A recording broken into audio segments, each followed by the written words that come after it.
Today's guest on the podcast is Garrison Nunn, a new face to the podcast and to Texas music. Super talented. We'll talk about his education and how he's working with his music. Also, we'll discuss him earning a spot at the biggest Texas festival. You don't want to miss it. Stick around and get to know Garrison Nunn. Let's go.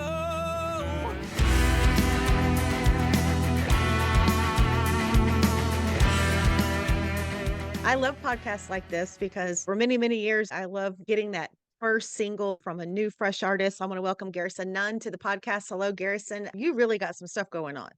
I'd like to think so. I'd like to think so. Well, we want everyone to get to know you and our audience. It's very important because I'm so impressed with your music. It's just good and solid. Love your voice, love your songwriting, and we're going to talk about your music. But let's kind of get to know you. Of course, you're from Montgomery. Yes, yes, ma'am, I am. I'm not there anymore, but I love going back. I'm in Nashville now, but I grew up my first 18 years in Montgomery, Texas. That's a great place to grow up. It's gorgeous there. Of course, it's growing like everywhere else, but y'all are still kind of tucked away just a little bit. I'm very Yeah, familiar with the area. it's growing so much. It's crazy. Every time I go back, there's all kinds of new stuff and you know. So did you have some were you doing music when you were young growing up? Did you have some musicians in the family, or was it going to church, or just going to different shows? Because that's a big hub for live music being outside of Houston. Yes, so in my family, my aunt Lori Nunn, she was in Nashville for a good bit.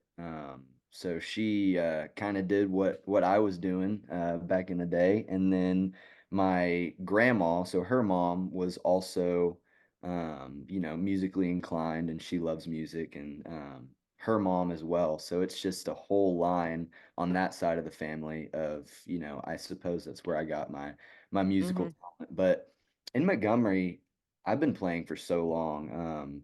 My first performance on stage was around third grade. Wow. And I played Don't Stop Believing at the talent show for my elementary Love it. school. And it just, Love it. I loved that. And, ever since I picked up the guitar and I started playing at wine bars and local festival type things. And, it just kind of went from there. I loved it and got so much joy out of it, and people seemed to like what I was doing. It's good stuff. Well, we'll just go ahead and talk about, since you brought up festivals, something big for you. It's big for the whole area at Montgomery County and that area. You earned a spot to play at the biggest Texas festival that's coming that everyone's buzzing about. It's like one of the biggest things to hit in a long time. So tell us how that came about and what it feels like to go home to such a big festival and play. Yes, ma'am. I'm super blessed to even, get this opportunity. So last year I had heard that Do Do was doing a Battle of the Bands, and I'd played at Do Do before. I was opening for a guy named John Stork back in 2021. I'm sure you know Love him. John. Love Um, John. Yes. Mhm. so I wanted to go back to Do Do because I loved playing there so much. I actually wrote my first song at Do Do in fifth grade. So I entered in this competition, and I guess they liked what I was doing, and so I got my band to fly down on a Wednesday. So I'm currently in pharmacy school, so I have like on average 3 exams a week. And that Wednesday, I did not have an exam, so I was able to fly to Montgomery on Tuesday night and fly back Thursday morning so I could make class. But we made it happen, and we were so blessed to play with like all these amazing musicians. I got to meet Kyle there for the first Mhm. time, and it was just so cool to just share. I want to say local, but I mean, we had some people coming in from like Oklahoma and stuff, but mainly Texas artists Yes. playing at Do Do. So yeah, we ended up winning the spot, which was just unreal to get that news. But yeah, it's such a cool opportunity, and I think I I want to say it hasn't really hit me yet, even though I've known for months. I know when I get on that stage, it's gonna hit me for sure. And there it's loaded. I mean, there's just so many people playing that festival. I can name a few, but everybody needs to check it out in case you haven't heard the big news, biggest Texas festival. Check that out. I do have to ask you a question. So you said you wrote your first song in fifth grade and at Do. What was the song? if I may ask. I love stories like this. I mean, and that's what, yes, come on, tell us. You got to start from somewhere. Yes, you do. Yes, you do. I was a fifth grader writing about heartbreak, if that tells you anything. It's somewhere on YouTube. I think Dosey Doe or something posted it a while back. So if you dig hard enough, you can find it. Um, it's not my best, but it got me to where I am today, and I'm thankful that I started writing in such a cool spot. I mean, not many That is people cool. write their first song at Dosey Doe, so that was Well, pretty and that's what makes it so unique because we hear a lot. There's a lot of stories about, yeah, when I was in third grade, I wrote this song. It was horrible, but it was my first song. But to say that fifth grade, Do Do wrote your first song, I think that one kind of tops everything. I haven't heard that one yet. cool. So you're in Nashville now. Interestingly enough, you did pursue your education as you're trying to work with this music career and majoring in biology and pharmacy. How did you get a love and a desire to study that? So I've always found interest in science, and my dad is a dentist. His twin brother is a dentist. My brother's in dental school. I was a rebel. I didn't do that, and I packed my bags and went to Nashville. But they have a really awesome pharmacy program. I mean, what's better than drugs and country music, right? But it's really interesting to me, and I'm having, if I can say, fun with it. I love having the escape of music to, be able to take a break from studying and all that good stuff. So yeah, I think it makes me have a nice balance in my life. So I'm not too stressed about the numbers of music and what's doing well and what isn't. I think it allows me to kind of make space to have fun with it and, take it seriously, but not too seriously. So it keeps that authenticity about what I'm making. Definitely, it keeps that balance there. And I think it's interesting too that you're able to go to school at Belmont and study that because most people go there obviously for music or music marketing. And I was like, man, this is like the coolest guy ever. He's studying this and still doing music, and you play a lot on Broadway.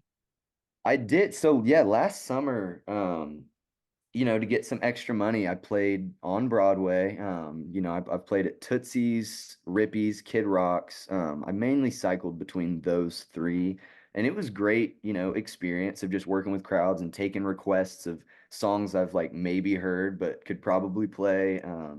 So it was a fun side gig playing on Broadway. It was cool. I learned a lot and met a lot of cool people. Okay, so we got the education covered and playing Broadway. So as you're there in Nashville, back to seriously getting back to music. So is there songwriting groups you're a part of that you go in with? Tell me about how you're working your craft there as far as your musical side and educating and digging into the music side in Nashville. So at Belmont, you can apply to be in this songwriters organization called Bear House. And so I did that. So I'm in that group. So they host writers rounds and get people together to co-write. So I've met some cool people through that. But I've also just made natural connections with some people. Like my song Whiskey to My Heart on the EP is the only song that I wrote with other people, and I wrote it with Stephen Ray and Bear Riddell, and they're two awesome artists that I've met in Nashville. Stephen actually produced Whiskey to My Heart, and he's producing another one that I'm working on right now. But he's just a cool guy. He's an artist. Y'all should check him out too. But working with the same people consistently, I prefer that rather than just, going to a bunch of different people because I want to keep a certain style, you know what I mean? But I prefer writing alone just because I feel like my favorite songs that I've written come to me naturally instead of sitting in a room being like, I'm gonna write a song. Like my Mhm. favorite song I've written, it's When I'm Over You. It's on the EP. I wrote it in the middle of studying for finals, and I was You're supposed answering, you're answering, you're answering all my questions on my notes I already had down. Those two songs. Go ahead. Talk to. about When I'm Over You. I love this. Yeah, so when I'm over you, I was in the middle of studying for finals, and an idea just popped in my head, and I'm like, this doesn't happen often, so I got to go with this. And I wrote that song in about 20 minutes and got back to studying right after. So I work better under pressure that I've noticed, and when ideas come to me, I try to just get it all out into a song so I can really capture the emotions that I'm feeling. But yeah, co-writes, I love co-writes too because it helps me learn from other people and you know, there's always stuff to learn in the music industry. You think you know stuff and then you just don't. And especially in Nashville, it's so saturated, so there's a lot to learn. Have you ever wondered how artists like Treaty Oak Revival, Red Clay Strays, and Aaron Watson maintain the high quality and high demand for their merchandise? CH Lone Star Promo is the answer. Created in Texas to serve Texas artists, and they're currently offering 15% off on all merch orders from musicians. Visit chlonestarpromo.com to get started and tell them Texas Toast sent you. I was reading the other day that it takes at least $1 million to break an artist. That's a ton of change, and it can feel overwhelming. But with social media leveling the playing field, you just need an effective strategy to release your music. Check out Release Rocket to ensure your single does not die after release day. You've already put time, effort, and tons of money into writing and recording your album. Let the guys at Release Rocket keep your new release alive. So let's move to production and studio where you're recording and that whole process and what you look for when you go into the studio.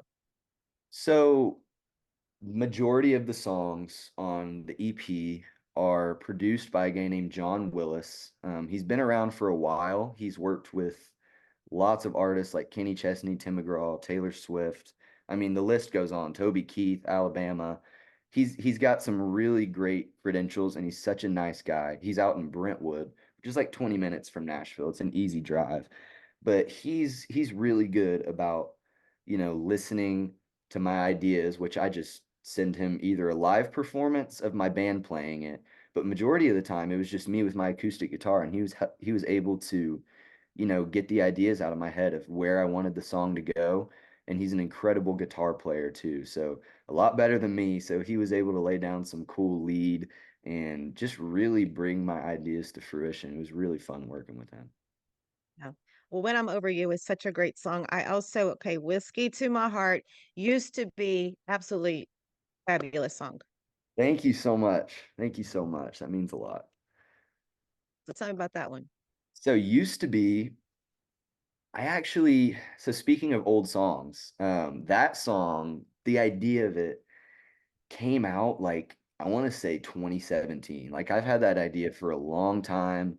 I wrote a song to it and I just did not like it. It wasn't a very good song, but I loved the concept. So a lot of times I'll go through and I'll play through my old songs that I've written to try to either make them better or rewrite them or pull ideas. And that one really stuck out. And I knew I wanted sort of like a harmonica driven, almost campfire sing along style, you know, heartbreaker. And so I wrote Used to Be just like that. And it went through a lot of transitions. There were a lot of different choruses and a lot of different melodies. But I think what I landed on in the end was what I was shooting for. And then one other one I want to talk about that was fresh to my ears is Down the Line, which was on the new EP tracks that you sent over. That's good job. Thank you. Again. Yeah, I mean, I really wanted to change up the message and the vibe of the EP with that one. We actually played it for the first time at Do Do whenever we were doing the Battle of the Bands, so that was pretty cool. I wrote it like that morning or the day before. So I really Wow. liked how it came out because the whole EP, from beginning to end, it tells a story. I tried to make it as cohesive as possible, and I knew after I wrote it that that would be the first song because it kind of conveys a message of, okay, in this EP, I'm going to be telling you stories of things that have happened to me, things to avoid, things to learn from, Mhm. things to know that you're not alone when dealing with. And down the line's kind of an overview. Like there are people that are going through worse. You're going to be okay. Just, you know, keep your head up and get through it. And I think I tell that story in a pretty cool way. And it's just got a lot, like a much different sound than the rest of the EP, which I think is pretty cool. A lot of your that's one thing I liked about kind of going through the songs that you've already dropped to streaming is that you do get a different kind of style from each one. And then of course the songwriting is just expert. It's great. But yeah, so that makes sense. So this EP, I believe it comes out what, into April? The April full 26th. So about, I want to say 2 weeks, week and a half, something yes. like that. And what's the plan for that to promote it? Are you gonna be out and about? Are you gonna drop some more songs? How are you gonna work that? So the timing of it, I actually didn't think about because next week I'm taking finals. So it's gonna be tough to Oh, promote it's it. just gonna have to roll, right? It's just gonna have Yes, to I roll. mean, I've been pretty adamant about posting on TikTok. I'm not like a fan of TikTok, but I see that it's kind of essential for getting your music out there and, getting new people to hear it. And especially with when I released When I'm Over You, I noticed a lot of traction from TikTok for that specific song. People seem to love it. So I'm just gonna try to go through each song and post different clips and do Mhm. all those kind of things for the to promote the EP. But you know, playing shows and writers rounds and stuff. I've got an EP release show that I'm playing in Nashville that I need to post about. I haven't yet, so but that'll be fun. And then I've got a few other shows planned before then.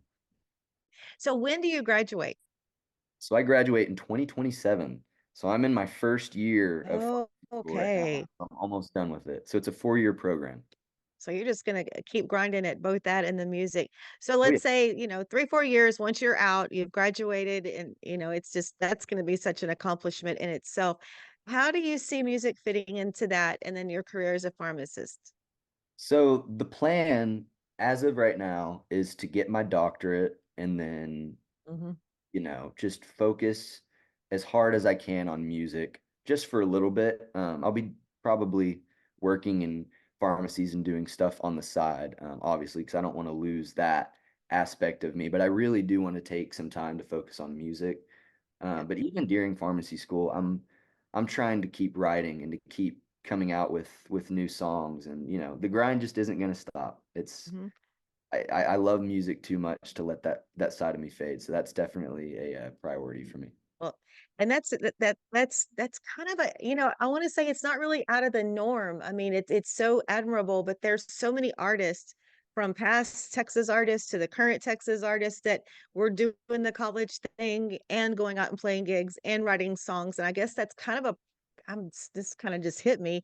That's kind of like a heritage to our Texas music, especially. Yeah, it might be. I hope it's a good luck charm. I mean, I know some some artists like I think Dierks Bentley was I might I might have that wrong, but I think Dierks Bentley has a good degree in something. But also a new artist, Steven Wilson Jr. He majored in microbiology, which is pretty cool. I'm a big fan of him. That's cool. All right. Well, backing up to biggest Texas festival, because I know that's a big thing for you. How are you preparing for that? Getting your set list together and your bands? Oh gosh, set list. I mean, obviously, I have time to play the whole EP because I only have 6 songs, so that's Mhm. great. It was the covers that I was really just going all over about it. I actually finalized it yesterday, which I felt bad because I have so majority of my band is here in Nashville and they're used to playing with me, so it doesn't really matter what set list I have. But then I hired a fiddle player that's in Texas, and I've changed the set list like 3 or 4 times. So poor guy's been having to learn more than he needs to. But he's going to be great. But in terms of, preparing, my main focus is my vocal health because Mhm. my singing voice and my talking voice are very similar. So, if I'm out and about and I'm talking a lot, it can really tear down at my ability to sing. So that's something to really pay attention to, and my allergies. And also that following week, I have 3 back-to-back shows, like night after night after night in the Conroe, Montgomery area. Yeah, those allergies are something else, and especially when you go back to that area with I know there's a lot of the green stuff over in that area, the pine so Oh, many different kind of trees there. I'm on the coast, so I have a different kind of allergy here, but not as bad as when I go inland. Oh, it just tears me up.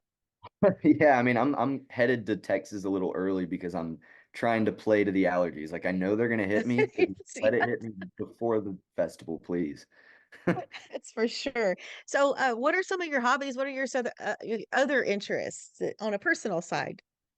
So, I mean, I love, you know, it's hard to have hobbies outside of studying and music because it seems like since pharmacy school started, I've, I'm either studying or playing music. Like there's no in between.